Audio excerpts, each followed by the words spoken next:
Pero somehow, bilib na bilib ako kay Claire Castro kasi meron taong bobo pero walang taong katulad ni Claire Castro. Wala. Wala mga bossing. Ito pa, yung isang sagot ni Claire Aso. Ito pa. Relasyon sa mga hirit ni na dating Speaker Martin Romualdez at Vice President Sara Duterte. At live mula sa Malacanang, may Express Report si Maricel Halili. Maricel, ano ba?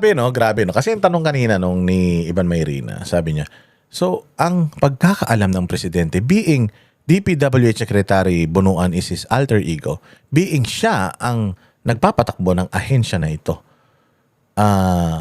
feeling niya talaga wala siyang kasalanan dito. Yes, wala. Anak ng tinapay. Tama yung sinabi ni Irise kahapon.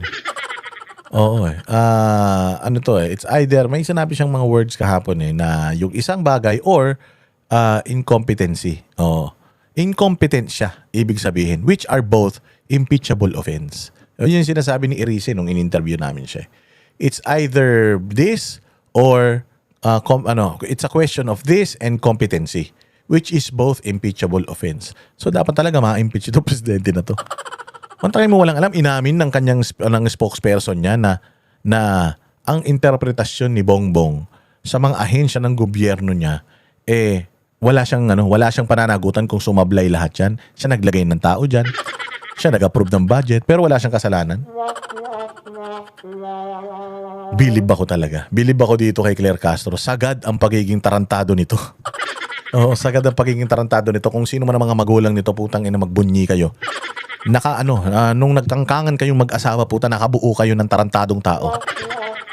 Wala pang tarantado na buhay sa mundo kung hindi si Claire Castro. May bobo at tanga, si Bongbong Marcos yun. Pero yung tarantado, yung tarantado at gago, bukod tangi si Claire Castro ang may hawak ng corona niyan. Ang mga bagong pahayag dyan ng Malacanang. Ruth, alam mo, hindi naniniwala ang Malacanang na laglagan yung nangyari doon sa pagbibitiw ng mga mensahe ni dating House Speaker Martin Romualdez sa pamamagitan ng isang video message. Tungkol nga ito doon sa sinasabing korupsyon sa budget at iba pang anomalya. Ang sabi ng Malacanang dyan, hindi lang naman si Pangulong Marcos ang bahagi ng executive branch. Hindi saklaw ng Malacanang damdam. Hindi daw laglagan yun. Anong tawag nyo ron? Joke lang yun. Ibang klase. Ito talaga dito makikita manhid. Matigas ang muka. Mas makapal pa sa swelas ng alpombra yung muka nitong administrasyon na ito.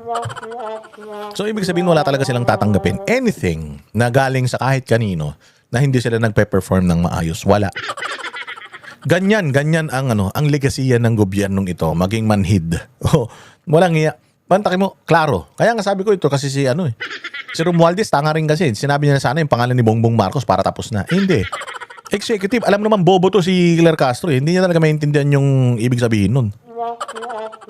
Kahit grade 2, mas magaling pa dyan sabihin mo na kasi yung pangalan susunod na vlog mo. Be specific, sino sa executive? Kasi bobo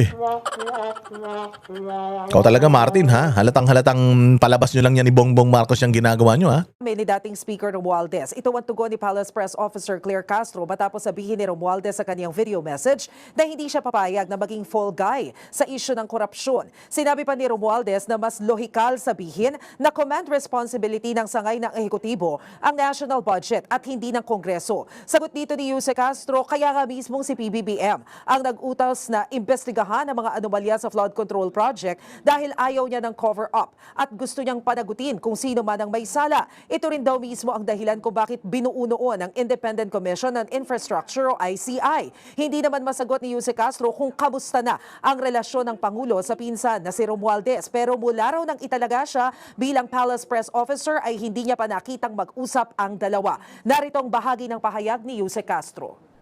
Kung ano po ang magiging depensa sa mga maaaring pag-aakusa kay dating Speaker Romualdez ay kanya pong depensa po yun. At kung sinasabi niya po na ang executive ang may command responsibility, kaya nga po nagpautos ang Pangulo. Hindi po tinulugan, walang pagka-cover up. Di yun. Di mo naintindihan sinabi ni Martin Romualdez Ang sinabi ni Martin Romualdez, Claire Gonggong, ang sinabi niya, hindi lang kami ang may kasalanan dito.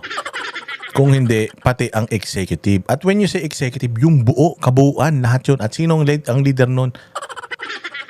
Si Bongbong Marcos. Sabi ko nga sa inyo, di ba? Ilan lang naman ang branches of government? Tatatlo lang yan.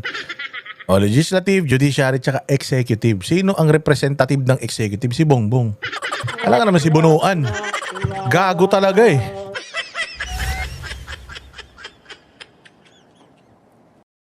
Kami ang boses ng masa, hindi natatakot. Katotohanan lang, di kami nalulunod.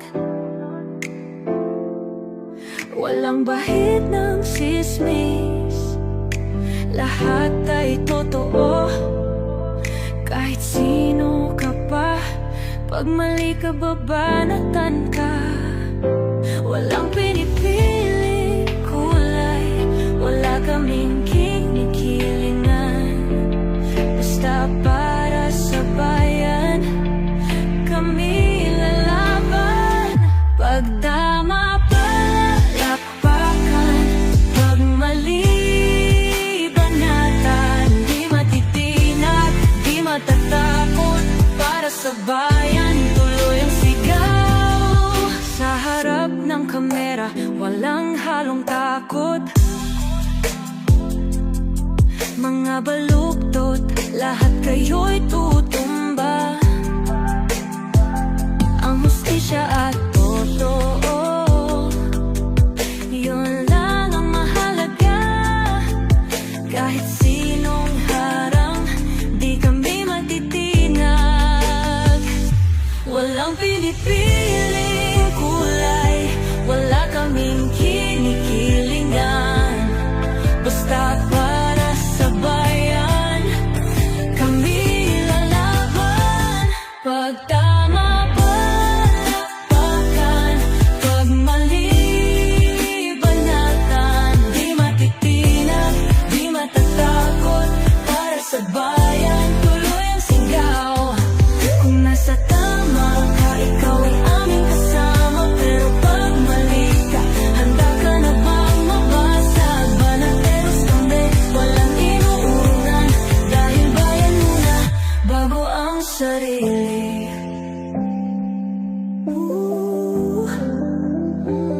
Bago ang sarili.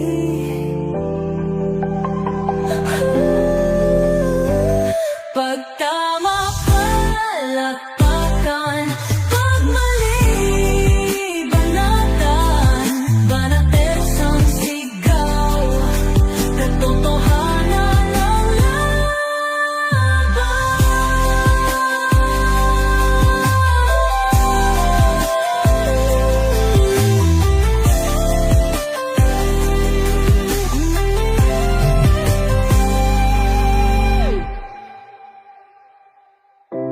sa harap ng kamera,